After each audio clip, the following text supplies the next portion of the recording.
பொண்ணோனுக்கு பாதுகாப்பு இல்ல, பொண்ணோனுக்கு இந்த இடத்துல பாதுகாப்பே கிடையாது. நீ ஏன் தனியா வந்தா? யாரை கேட்டு வந்தா? எல்லாம் போயிட்டாங்களா? எல்லாம் போயிட்டாங்க போல இருக்க.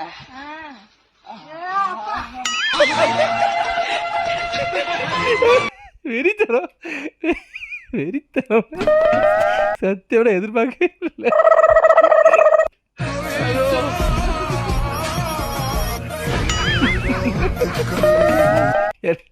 செமையா இருந்துச்சுல, மாசா இருந்துச்சுல. இப்படி தொப்பையை காமிச்சு கேவலப்படுத்தி விட்டிய பாவம்ல அவருக்கு. யார் யாரு கபிலா நம்ம காலம்? ஆமால, நீங்க ஈஸியா கமெண்ட் பண்ணிட்டு போயிருவீல. அடி வைக்கிறது யாரு? அவன் தான் உள்ள போய் உட்காந்துருப்பான்.